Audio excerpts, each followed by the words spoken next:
Hi, this is Mike Brown, owner of Death Wish Coffee Company. Welcome to Fueled by Deathcast. I love Jeff, but sweet and high. Whoop, Mr. Motorama coffee. Death Wish Coffee presents Fueled by Deathcast, the world's strongest podcast. With your hosts, the incredible Jeff and the amazing D-Man. Welcome, everybody, to another exciting episode of Fueled by Deathcast. It's episode 63. And that's a number. It's a number, and it's a pretty special episode. We're really excited because we have a very exciting guest that we'll get to in a moment. But gotta say, first, I am the incredible Jeff. No, I'm the amazing D-Man. You can follow us on social media, and please do. It's really easy. I am at Jeff Wish Coffee. And I am at Deathwish Dustin. Instagram, Twitter. We'd love to interact with you guys. We'd love to see what you're doing and what you think of the show. If you're new to the show and this is your first time, this is what happens at the beginning of the show, throughout the show, all the way up into the end. Share this feed, comment shared, and you'll have a chance to win this mug. And this week, it's the 2018 Hammer. I love this mug. Me too. It literally became my new morning mug when I drink coffee at home. When I saw that we were coming out with this design for the whole year, I got so excited. Yeah. So, because if we were to come out with this design, this shape mug for just like a specialty or for like a holiday, Right. I mean, we'd see it for a hot minute and then we'd see it go, but we get to see this thing all year. All year round. So again, it is not the numbered versions that we come out with. It is the yearly 2018 Hammer mug, and you could have one. All you got to do is share the feed and comment shared. We're going to pick one lucky winner, and we'll sign the bottom. Mwah. The bottom that has been kissed by D-Man. We start every single show by thanking our good friend, Brock Powell. BrockVox.com. He is an incredible voice actor, doing all the voices on this show and countless other stuff in the world. Seriously, go on over to BrockVox.com and see what he's up to because it is some really cool stuff. Also, thank you to the company Black Magic Design. They create all the technology that we use to make this show look and sound as cool as it does. Outside of some of the other tech that we have. People ask us all the time what kind of tech we use. Predominantly, it's Black Magic Design for the video stuff. But we love another company called Zoom. And they is what powers our boards over here is our Zoom H6. I mean, the idea behind Zoom equipment is that you can record anything, anywhere, and it's really high quality and easy to use. They make a solid product. I was using them back in the day, even with band stuff. Yeah. For live recorders and stuff like that. They have like a little mini thing. Yep. And that thing worked great. It worked great. And, I mean, this thing's been running our podcast for quite a while. Yeah. And it does a wonderful job. I mean, it doesn't matter large or small operation. The Zoom is pretty much the way you want to go. It really is. Them and Black Magic Design. So thank you to both of them, actually. Secret code unlocked. Discount of death. This week, if you type in the secret code Kaku, Jeff, spell that for us. KAKU. That will nail you 20% off of the Death Wish and Valhalla Java t-shirts until Wednesday, February 28th, the last day of February. And once again, that's Kaku, Kaku, for Death Wish or Valhalla Java t-shirt. Jeff, tell us why. We are so curious. Tell us why the secret code is Kaku. It's Kaku because this week's special guest is Dr. Michio Kaku. And if you don't know who he is, he's an American theoretical physicist, he's a futurist, and he's a popularizer of science. He's one of those guys like Neil deGrasse Tyson and Elon Musk who are out there championing the world of science. Kind of like what you and I do every week on the show. We want to bring... Except for we're not 1/1,000,000th of a percent as smart as these guys are. Not even close, but it's still the idea of just making it in the normal conversation, which is the incredible realm of science. And he takes these complex topics like string field theory, which he co-created, and futuristic ideas, and he makes them easily accessible. He's a professor, too. He's a professor of theoretical physics at the City College of New York and also CUNY Graduate Center, the CUNY Graduate Center down there. He has appeared in countless television programs and movies and has written many books and papers, including 3 New York Times bestsellers and soon to be 4. This is his brand new book coming out actually yesterday called The Future of Humanity, and it is all about interstellar space travel, the terraforming of Mars, and the literally destiny of what humans are going to achieve. I mean, just a little bit he was talking about terraforming Mars just completely blew my mind. I can't imagine how smart you have to be to come up with this stuff, but not only that, to be able to explain it to dummies like us. Yeah. I mean, he's amazing. He's Yeah. amazing, and if you don't know who he is, listen to this, figure it out, because you're going to need to know this guy is a future predictor in the most real sense. And make sure you tune in to the full episode tomorrow with Dr. Michio Kaku, because there is another super special guest stuck in the middle of all of that, which I'm not even going to reveal right now, which is really, really cool. But we're going to give you a sneak peek of that episode right now. The Fueled by Death guest. How far away do you think we are from doing something like this? Well, let's get a timetable. First of all, next year, 2019, the first moon rocket will go back to the moon after a 50-year gap.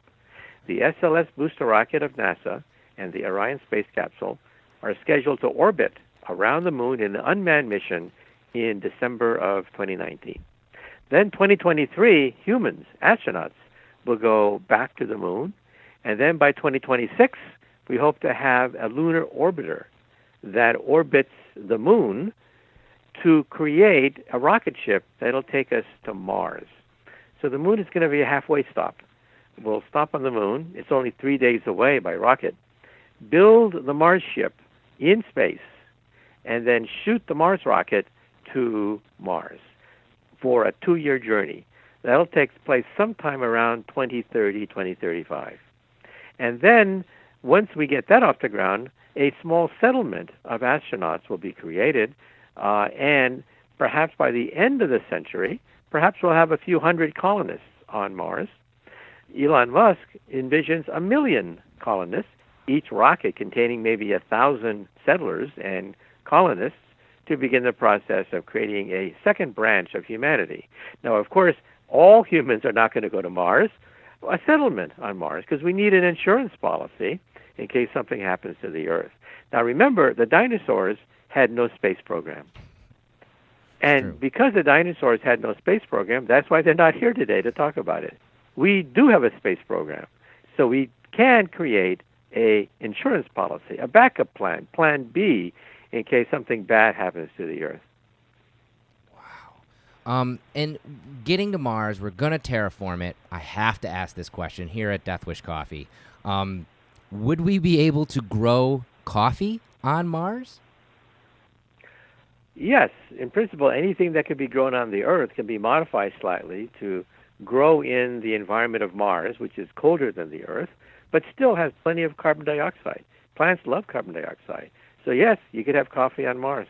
And would we tout ourselves as the world's strongest coffee? Would caffeine affect you differently in the atmosphere of Mars, or would it be the same? I think it would be largely the same because, caffeine will get into blood, and the blood goes into the brain and stimulates dopamine. And so I think that for the most part, it'll be roughly the same. You can still get the caffeine high on Mars. That's good, because as I said, we are the world's strongest coffee, and we hope to one day be the strongest coffee in the universe, and that would be our first steps. Science!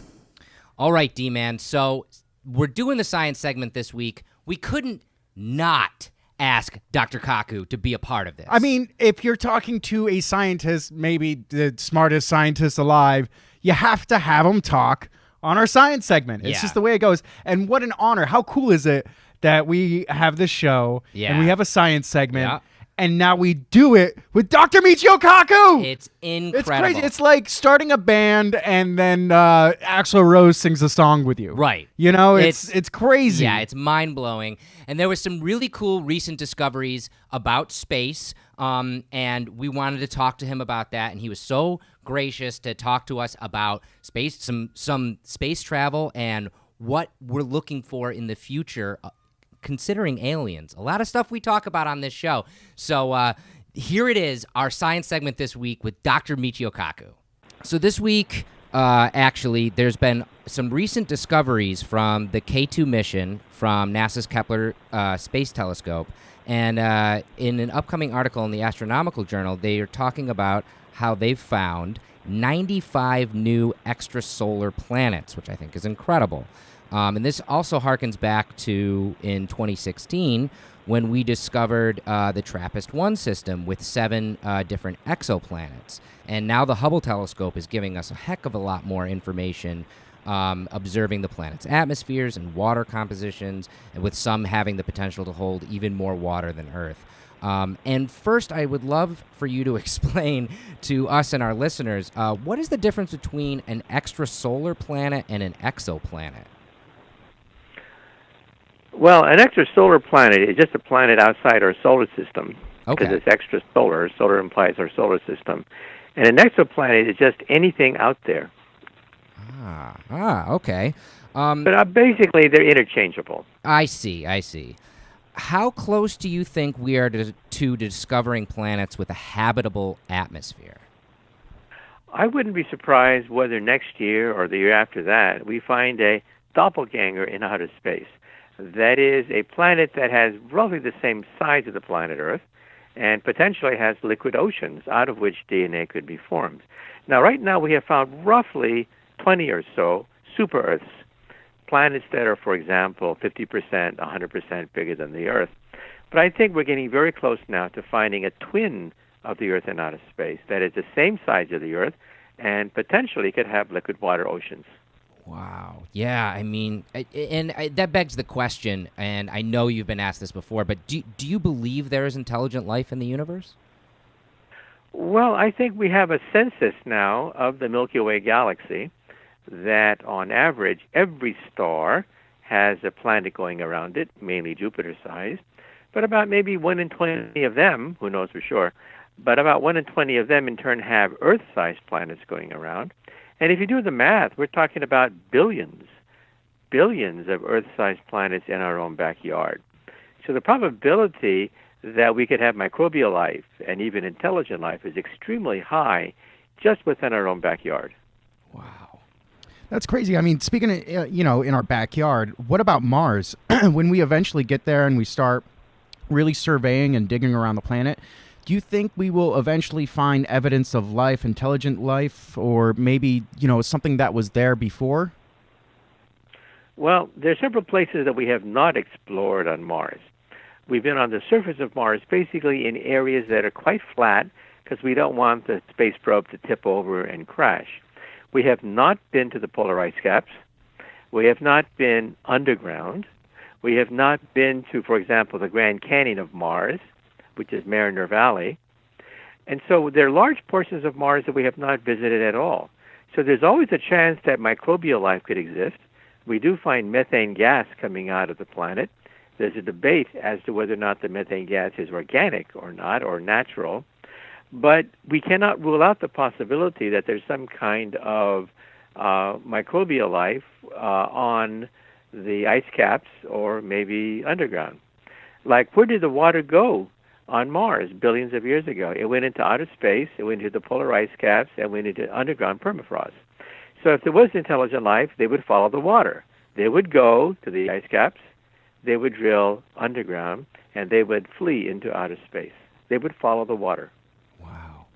Wow. And that just begs the question, if and when we do find intelligent life in the universe, whether it be, light years away or in our own backyard, what do you think the first steps that humanity should take when and if that happens? Obviously, I always think of Hitchhiker's Guide to the Galaxy. Don't panic. Obviously, let's hope none of us panic. But what should our first steps be when that discovery is made? Well, first of all, there are no protocols that you see often in the movies where the Joint Chiefs of Staff get together and tell the public don't panic or keep everything a secret, right? Right. There are no such protocols. Okay? Governments have not come together to discuss this.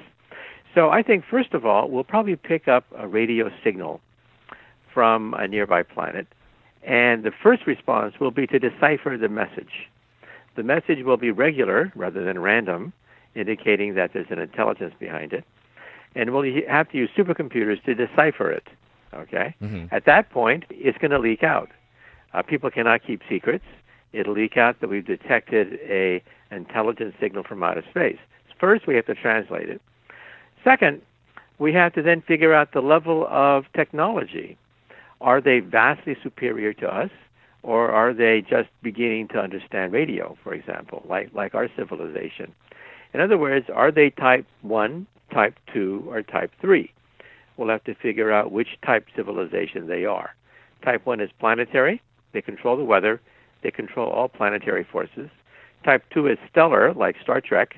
They control individual stars. And type 3 is galactic. They roam the galactic space lanes.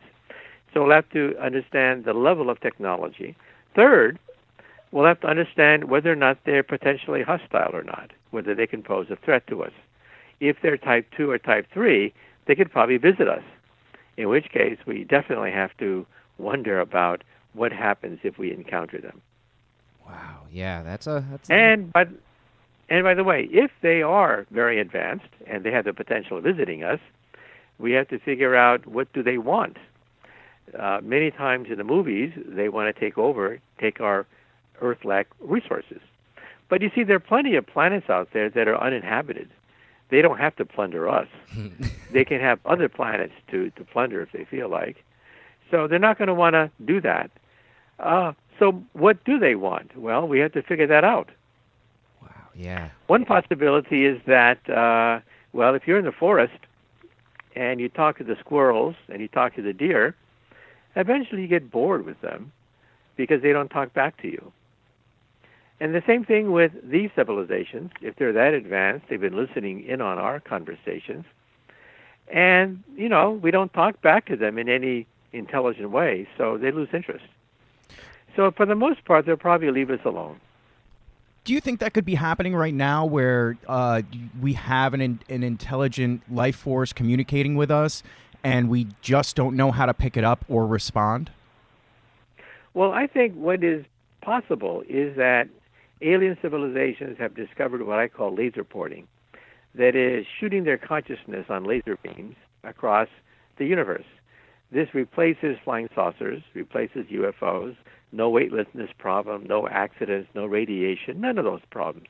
You just take your connectome, that is the neural pathways, put it on a laser beam, and shoot it through outer space. We could be next to a superhighway, a gigantic superhighway of beings laser putting themselves across the galaxy at the speed of light, and we are too stupid to even know of its existence. That's how primitive we are. I mean, it could be even technology that we're not even able to imagine or grasp at all that could be going on, and we're completely not picking it up, Possibly. We use radio to communicate. Perhaps they've gone way past radio. Perhaps they're partly robotic. There are many scenarios whereby they don't do the kinds of technologies that we do, because we assume that they're only maybe 100 years more advanced than us. But let's say they're 1,000, 1,000,000 years more advanced than us. Then, of course, the way they communicate, what they want, is going to be completely different. And so we could be barking up the wrong tree. Wow. And now I think of how we, as humans, interact with life forms that are less intelligent than us. And the thing that makes me nervous is that we're not always kind to intelligent or to life that is less intelligent than us. So I imagine that if there was an alien force that did come in contact with us and was more intelligent than us, that it might have malevolent intentions. Is that a right way to think, or am I kind of misled there? Well, first of all, I don't think we should advertise our existence to alien life forms in outer space, because we don't know their intentions. They could be malevolent, as you pointed out. More than likely, they probably just don't care. For example, who's more dangerous to the deer? A hunter with a high-powered rifle, or the developer. The high-powered rifled hunter is apparently more dangerous to deer, but really the main danger is the developer, the guy with the blueprint. He's just going to pave you over and destroy your habitat and starve you guys to death. And he just doesn't care. You know, the Martians in War of the Worlds were not evil. They did not hate us. We were just in the way. Just like in Hitchhiker's Guide to the Galaxy. The main problem is not the hunter. The main problem is that we're just in the way, and they simply don't care and just pave us over. That's it's a lot of food for thought, and I'm always interested in what we're gonna find out next, and it's very uplifting to hear that you're saying that you think just in the next couple of years we're gonna find our twin out there, which can open up within the next few years. I think within the century we'll probably receive interception of signals from intelligent life in outer space. So I think in this century there could be this historic moment where we make contact with intelligent life in the universe. Now, that doesn't mean that we can have a two-way conversation, because, of course, they could be hundreds of light years away. Right. So communication is impossible. But the fact that we can intercept messages from them, I think it'll happen in this century. Wow. But you think maybe we shouldn't be putting our signal out there and trying to connect with these intelligent life forms? No, I think we should not, because we don't know their intentions. I think for the most part they're going to be benevolent because they're very advanced. But who knows? We could be in the way, or they could just be, they just don't care. So we have to be careful about advertising our existence. I don't think we should do that. But we are, right? Yeah, but I don't think we should add to it. In other words, we're already advertising our existence with radio. Television has Leave It to Beaver and I Love Lucy beaming into outer space. Yeah. I just don't think we should add to that. I agree. Well, thanks again for being on our science segment this week. My pleasure. What fuels you? So this week on the show, talking with Dr. Kaku, first of all, just my mind is blown. Yeah. Like absolutely I knew blown. it was coming, but it doesn't soften the blow. Yeah. I got to say, and you guys might actually see it in my eyes a couple times when you watch the episode. There was a few moments where we would ask him a question and he would give us this incredible answer, and I was listening to it, and I'm such a fan of Dr. Kaku that as I'm listening to him talk, my brain didn't understand that I was actually there. I was like, my brain was like, oh yeah, I'm just kind of listening to a podcast with him on it. And then I'd have to be like, you're on the podcast, dummy, get ready for the next question. It was really crazy to be able to talk to him. Yeah, and I just got to mention the one thing that really freaked me out, back to freaking me out in space, but he doesn't condone putting our signal out into space any more than we are. He doesn't want us to contact more intelligent life that we don't know their intentions. Right. What the fuck? Yeah. Well, I mean, science fiction does talk about that. A lot of times in science fiction, look at War of the Worlds, going all the way back to that. Literally, like, the alien race that could make contact with Earth could have very malevolent, things in their brain that they'd want to like rule the Earth or take us for our resources or whatever. And really the only thing standing between us and alien domination is gentlemen like Dr. Michio Kaku who are searching for the answer on a constant basis. Yeah, and that is what fuels this guy. He wants to know. He needs to know. It started out with one question as an 8-year-old kid that he's still trying to answer today, and it sounds like he's going to answer it today. It's crazy. He talks a lot about how he was completely taken by science and the idea of science because when he was a kid, Albert Einstein passed away. And when he passed away, one of the theories that Einstein never proved was the unified theory of everything. This idea that you could coalesce everything in the universe down to a single equation, a single theorem that could explain, you could plug anything into it and it would explain why that thing is. And that's what Dr. Kaku is coming up with right now as we speak, which is insane. And what's crazy is you've probably heard it synonymous with Dr. Michio Kaku is string theory or string field theory. He is the co-author of a lot of that theorem, and especially string field theory. He created that, and that was an answer to Einstein's postulation of this theorem, of the unified theory of everything, was string field theory. And, Michio Kaku, when he came up with that, he could have just been like, thrown his book down and been like, that's it. Yep. Haha, Einstein, I figured it out. It's all over. But that's not the case. He started looking deeper into the same theorem that he came up with. He started looking into it and realizing there's more to it.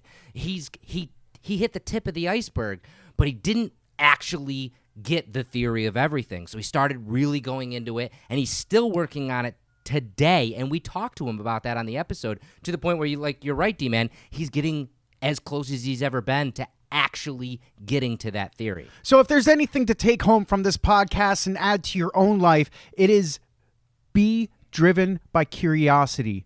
It's okay if you want to know the answer. Yeah. Figure it out. I mean, even when it comes down to what's going to happen tonight. Yeah. I want to know, so I'm going to go out. Yeah. I'm going to go out and mingle and have fun, and I'm curious as to how everything will unfold.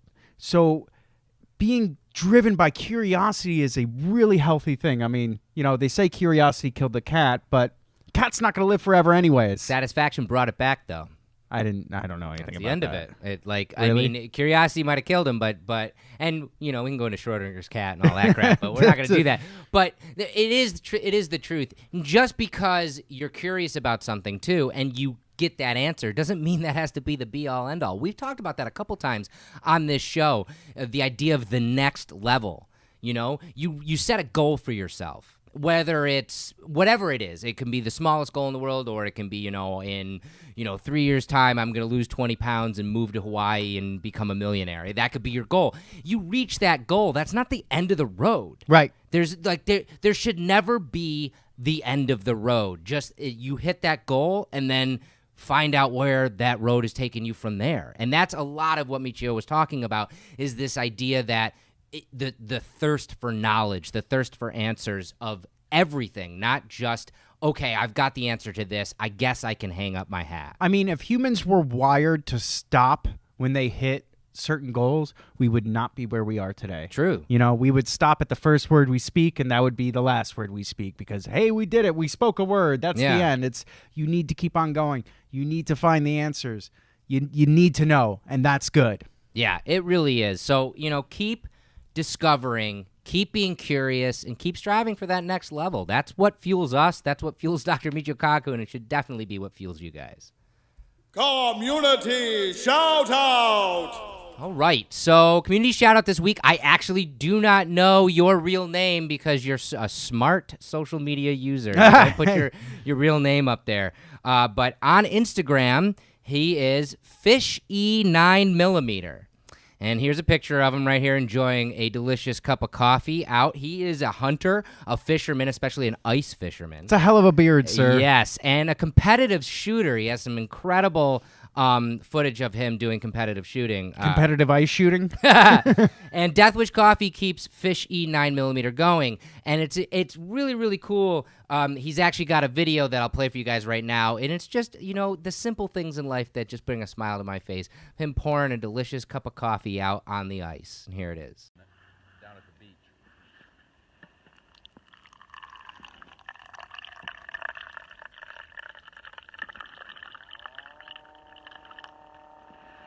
He's a great outdoorsman, as it were. In fact, one of his most recent photos is catching a fish there out on the ice.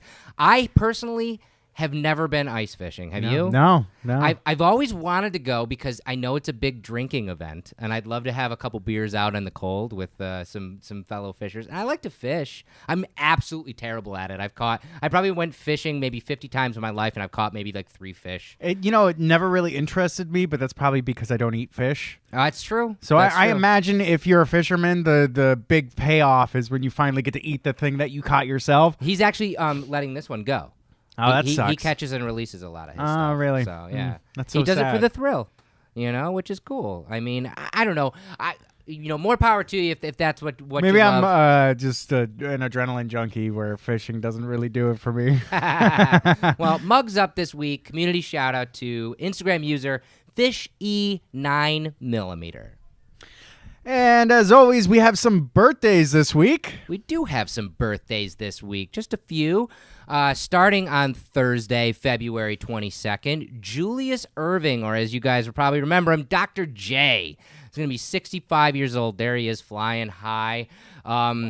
30,000 points in his career. Incredible basketball player. Obviously, he is part of the Hall of Fame, and countless other records that he has been a part of. One of those guys that, like Michael Jordan, where I can go on YouTube and just watch footage of him playing because it's just incredible. Yeah. He was just the best. He's just one of those guys that's poetry in motion. Yeah. Yeah, it's just like you just fall down a rabbit hole of watching him play basketball. Incredible. Another incredible athlete. Speaking of poetry in motion, and violent motion it is. Yes, Saturday, February 24th, turning 41 years old, Floyd Mayweather Jr. There he is. Incredible. Undefeated as a boxer. Undefeated, which is unheard of. In fact, he has changed the game. Now in boxing, if you lose, it's like, well, you'll never be Floyd. Never. Just one loss, and you're gone out of that echelon. I mean, the dude was, probably by far the most intelligent boxer. Yes. I mean, not only was he a great fighter, he's great at not getting hit. Yeah. Which is pretty much his MO. Yes. You can't touch the guy. His footwork is too good. Yeah. He's too good. He's too fast, and his endurance is good, and he's too smart. You can't drag him into a dogfight. It just won't happen. Right. And he made a lot of press, actually, last year. I'm sure everybody remembers the very famous fight between him and Conor McGregor, the UFC champion. Now, it's been in the press a couple times. In fact, Floyd Mayweather Jr. himself has walked into an octagon and has called Conor McGregor out as saying that he wants to fight him in a UFC type fight. Do you think this is bullshit, D-Man? I do. I think it's bullshit too. I think it's just a hype thing, just like let's get the people talking about me again kind of thing. Right? Man, that'd be so weird. He'd lose. Yeah, there's no doubt in my mind. No doubt in my mind. They call it MMA for a reason. Mixed martial arts. You go in there only knowing boxing, you're gonna lose. Wouldn't it be funny if we didn't know, but Floyd Mayweather is like a black belt in jiu-jitsu? That'd be crazy. That'd be crazy. That'd be nuts. You didn't know. That'd be a crazy fight then. That'd be great. Then I'd want to see it. What a legacy that would be. Yeah. Like he secretly trains jiu-jitsu underground. He's just a ninja. And has been planning this debut for the last 20 or 30 years, and it just doesn't show a peep of it until he fights Conor McGregor in the octagon. Oh my God. Takes him down and chokes him out. Oh How my amazing God, would that that'd be amazing. But how amazing. I think too. I think it's bullshit. I don't think we'd ever see it happen. I just think there's got to be so much money in that. Yeah. Oh yeah, it'd be a ton of money. Dana White is salivating at just thinking about it. Everybody is. Let's just see it happen. Fuck it. Do it. Yeah. Let's see it. We'll see. We'll see what 2018 brings. On Sunday, February 25th, the incredibly adorable Rashida Jones is going to be 42 years old. Actually, the daughter of Quincy Jones. She has a lovely singing voice, by the way. Quincy Jones? Motown, yo. Oh, right. Yeah, there is no Motown without Quincy Jones. Oh, okay. But a lot of people probably recognize her from one of two iconic television shows, one being The Office and the other being Parks and Rec. And there she is right there. I don't know. You probably have watched neither of them, right? I watched The Office for a couple seasons. She was on there for a little bit. Yeah, I remember her. But she's done a ton of stuff, so happy birthday to her. Finally, Wednesday, February 28th, happy birthday to country music superstar Jason Aldean. He's going to be 41 years old. He has had some of the biggest hits in country. Now, I personally don't listen to a lot of country music. I know you don't either. But his song, Big Green Tractor and She's Country are everywhere. I even know those songs because bars will randomly play them. I'm sure if I were to play you a clip of it right now, you'd probably be like, oh yeah, I've heard that somewhere. It's that big of a song. If I say I believe you, will you not play me a clip? Yes, I will not play you a clip. But it's just, he's had those big of hits in the country music world where it's like, even in the background, you're like, oh my God, I've definitely heard that somewhere. Yeah. So a happy birthday to all of them. Jeff, you forgot a birthday. I did. You know what? I purposely forgot this birthday because fuck this guy. It's going to be your birthday. It's D-Man's birthday on the 24th. Yep. And you're going to be 24. Yep. Yes, Finally. That's not true. Finally been trying so hard and for so long to be 24. Here's a funny thing. D-Man rarely knows how old he is. Do you know how old you're going to be? Oh, I got it wrong in my head for a hot second. Yeah, I know. How old are you going to be? I'm gonna be 24. You said it. Bullshit. I'm getting old now. I'm ashamed of my age. Now I'll be 33. Everyone, 33. You can relax. Well, a happy birthday to you on the 24th, and I gotta say too, a happy birthday to our coworker Kane Grogan on the day after, on February 25th. Two back-to-back birthdays. So we'll be having some fun this weekend for sure. I'm sure of it. Now that we have announced that it will be my birthday, we can move on to the roast. All right. I smell a roast. All right, guys. So this literally just happened, and if you haven't heard about this or any of the comedians talk about this or see this in the news, you will. You will. It's so bad. It's so bad. The recent 2018 NBA All-Star Game just happened, and it was a hell of a basketball game for those who are basketball fans. But the thing that everybody's talking about is not the basketball players. It happens to be the national anthem, or the lack thereof, that singer Fergie decided to take into her own hands. I'll play you guys the shortest clip I can without getting in trouble of a highlight here of her take on this.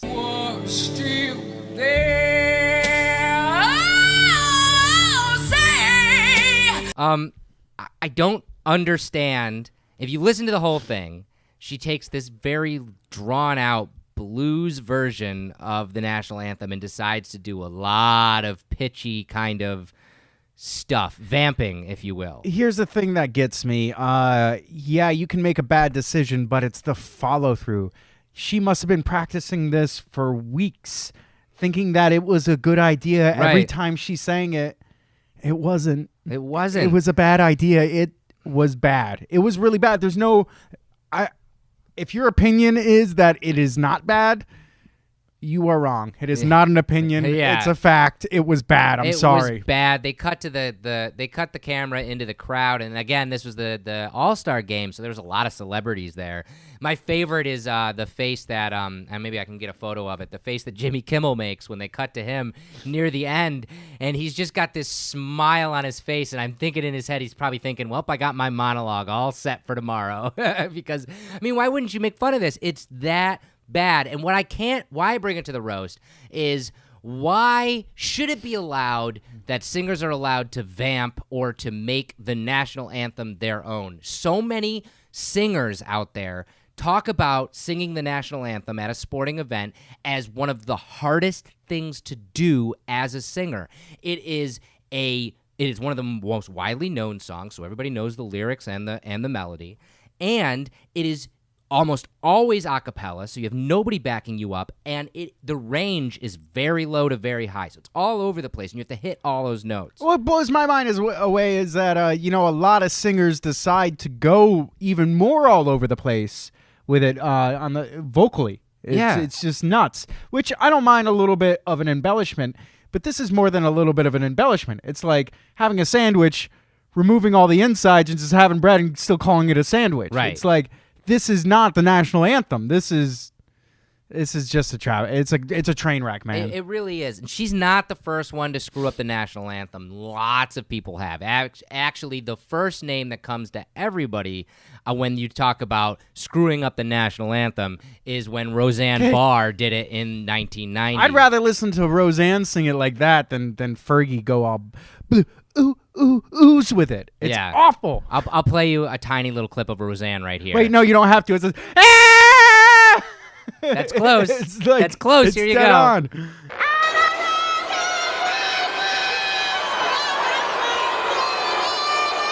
But Roseanne actually dragged Fergie on Twitter the day after the All-Star game. Her tweet said, "Who saw Fergie's national anthem performance at the NBA All-Star game? I think mine was better, low-key." Which you just said. I'd rather listen to her all day.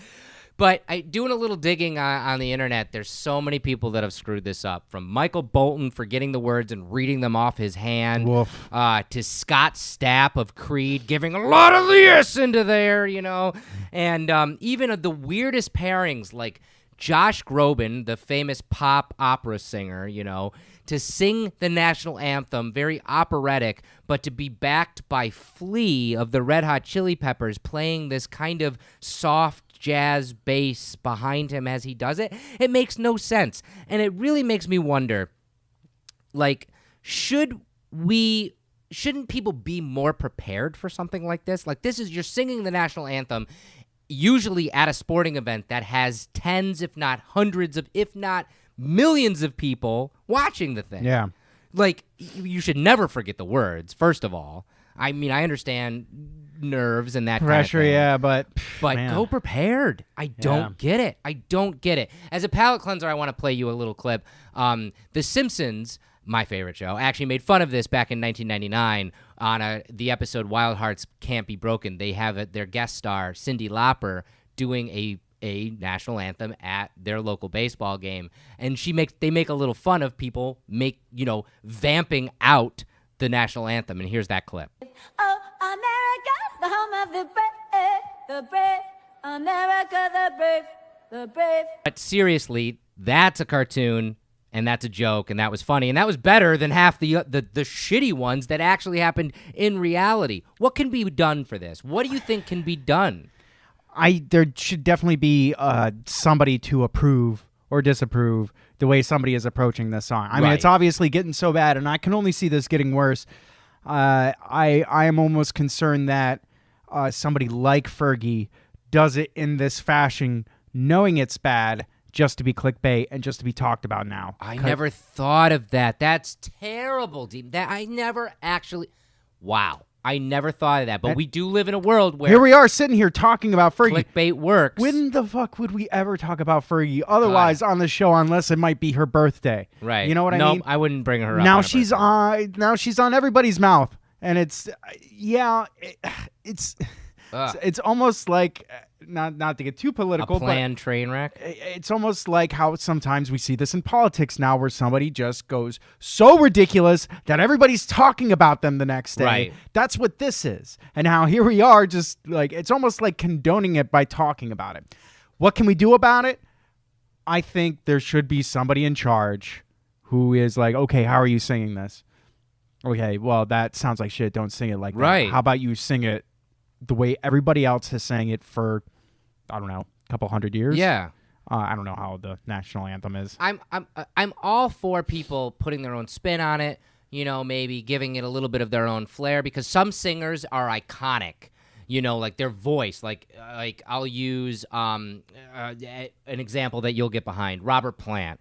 Like if Robert Plant were to sing the national anthem, you'd know immediately it was Robert Plant because he has that iconic voice. Yeah. You know what I mean? So you'd want him to have a little bit of Robert Plantiness in singing. Wouldn't it be funny if anthem. he came out like all baritone and deep, and the flag was still there? That would be hilarious. It would be great. But I mean, so I want people to be able to flex their singing chops, but if you're going to go completely off script and you're going to do something that's completely different, I think it should be vetted. I think that whatever it is, the All-Star game or the baseball or football game or whatever it is that you're singing it at, they should be like, wait, are you going to do something different than just the normal one? Let us hear it. I mean, it's not as tactile as a flag, but it's like taking our flag and rearranging the stars because you think it looks cooler in a certain pattern. It's what we get behind as a nation. You can't just take it and do what you want with it and make it a fucking weird blues song. Yeah. It's just, it shouldn't be allowed.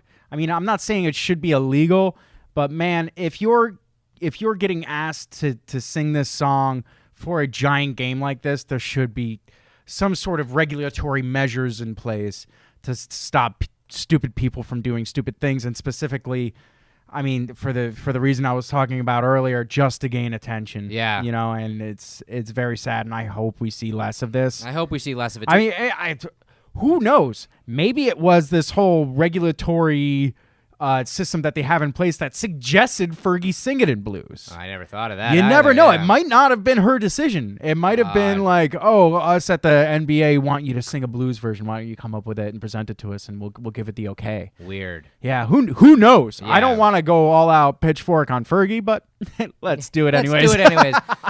The other thing that just boggles my mind, and this will be my final thought on this, is that, again, I don't understand why it constantly happens every year in and year out, at sporting events. They'll have somebody come up, sing the national anthem, and we'll forget the words.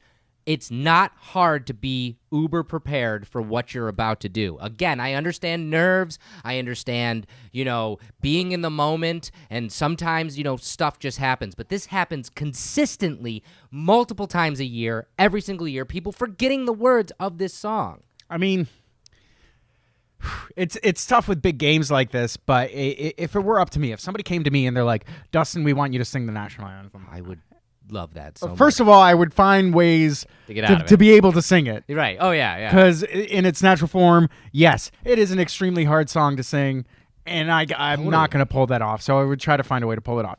But as far as preparing to remember the words and preparing for nerves, I'm always in the mindset of practice it in the state you're going to be in at the time you do it. Yes. So, like, when we would have band practice all the time before a show, I would literally visualize being on stage and people watching me and looking at me and thinking about me, and just like, and I was able to actually visualize. It's a visualization process. You can do it for your sports too. Visualize that moment when I'm actually performing. Right. And that would help me, and I would make myself nervous on purpose. Right. So I could then work through those nerves, so when the time came, I had practiced this motion before. Right.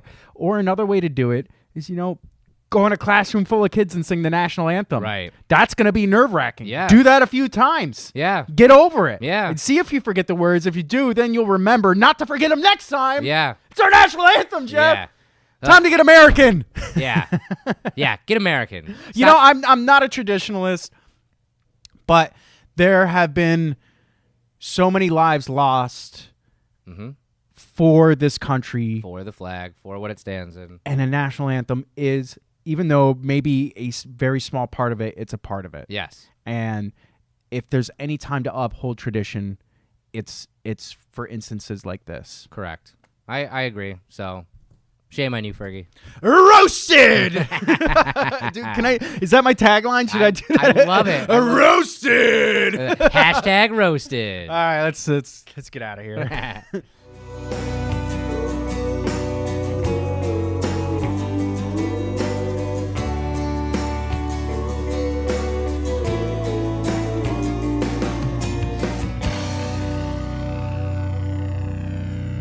D-Man's Death Wish Update. Brought to you by Death Wish Coffee. St. Patrick's Day is right around the corner. It really is, guys. And as always, we always have something cool going on around St. Patrick's Day. Yeah. And this year, we stepped it up a couple extra notches, and we have a lot of surprises for you, and we want to kind of talk about it a little bit. Excuse me, I'm bourbon. That's Zevia. First of all, we've talked about it. We've shown it to you. We want to show it to you again. We got the Irish cream, delicious. There's not Irish cream in here, I can tell. No, this is a fake bag. Yep. I can tell, and I'll tell you why, because the Irish cream coffee is so delicious smelling. Yeah. And the warehouse smelled so good the other day. Both Jeff and I are not necessarily too big into the barrel brand coffee. It's not really our thing, and that's us. But I'll tell you what, this is a different. Even though this is barrel brand, this is aged in whiskey barrels. It's different. It's so good. That Irish cream flavor really rounds it out. I can't believe how good it is. And I did it with Death Proof coffee the other day, and it was so good. Yeah, it's really, really good, guys. It's coming out very soon. We're gonna release it before the holiday, so you'll be able to drink it on the holiday. And we're really excited about it. It's a limited release again. If you guys don't know about our barrel brands, I'll run it for you real quick again. What we do is we take the green coffee beans and we put them in barrels, liquor barrels, this time being whiskey barrels. And we let it age there for an undisclosed amount of time, and then we empty the barrels, and then we roast the beans. So it takes all of the delicious oils that's been in the wood from the liquor, from the spirits, and the beans like soak that up. And then when we roast them, it roasts the alcohol right off. So when you get this coffee and you brew it up, you're not going to have any alcohol content in it. It's just going to have that flavor, that essence of it. And this is some really great whiskey essence to it. I'll say this out loud. I got to hand it to John Swedish, man. Yes. He really dialed in this recipe. And, man, I think you're all going to be screaming for this next year and when this runs out. There's only 2,500 units that we're making. 2,500 units. It's going to hit really soon. in March. Really soon. So get ready for that it one. It may or may not be March 1st. Oh, fuck him. So you guys know. So just get ready for it because it's going to be crazy and you're going to want to get it. You're going to want to have that delicious cup of it on St. Patrick's Day because what better way? I wonder how this would taste if you made an Irish coffee out of it. It'd probably be great. We're going to have to find out. We're going to have to. Right now! Yeah, maybe next show. Maybe we'll do it on next show. But also coming up, we've shown this too, and we're really excited about it. It's our St. Patrick's Day mug. It is a joint mug with the Dropkick Murphys. We're really excited about this mug. These are going to be dropped very soon. And just so you know, not only are the mugs going to drop soon, what does that mean? What happens before the mugs get dropped? Is it a golden ticket? Yeah, it's a golden ticket. The golden tickets are coming like so soon, it's ridiculous. And as usual, our golden tickets are different glaze. We don't have them in right this minute. They're actually on their way here. Yep. And I mean, from what I've heard, they look awesome. Yeah. I can't wait to see the different glaze on this. It'll be about 20 people will be able to win this. But if you remember, we stepped up our golden ticket game. Sure did. And everybody who orders on that day will also get a free patch depicting the same thing. Yep. The medallion. That medallion right there. It's a cool patch. You can put it on your Death Wish denim jacket if you happen to have that, or any jacket. It's a nice, high-quality patch. I really like the way these came out because there's a lot of really fine detail in Mr. Bagpipes here. Yep. And, man, it came out really nice. And to address that to you guys, normally we always throw our amazing designs over to the incredible Thomas Dragonetti to create it. But because we did this joint collaboration with the Dropkick Murphys, this design is actually theirs. It was a logo they had used many years ago on a shirt and a lot of their merchandise and stuff like that. And we thought it'd be perfect for a mug and to do it as the joint release. So with the Golden Ticket Day, every order will get that patch and have the chance to win the Golden Ticket mug, which will be a different color. And then when we go and release the mugs, like we've told you guys, there's 5,000 of them, and a portion. It's going to be a little bit less. A little bit less. Yeah, a little bit. The portion of those, a portion of that sale will go to the Claddagh Fund, which is the Dropkick Murphys charity organization that helps out people dealing with addictions and halfway houses and that kind of thing. It's incredible. I got to address something. Yeah. I saw somebody complaining about us doing charity work with our mugs. Oh, well, on next week's roast is that person. That seems crazy to me. Now, if you don't want to be a part of the charities that we do, that's fine. That's totally fine. That doesn't bother me at all. Yeah. And that's cool. And I don't take part in every charity that we do either. But to down talk goodwill work like this, it kind of boggles me a little bit. Now, I'm not going to get angry about it.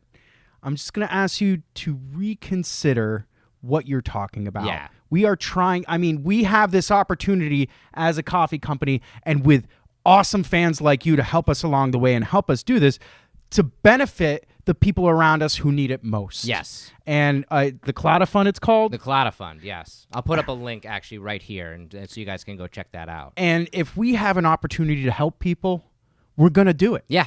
You know, we may have a big tough guy name like Death Wish Coffee, but we're trying to make the world a better place. For sure. And if you have a problem with that, you can go fuck yourself. I said it. Also, with these mugs, we did reveal this on this show, too.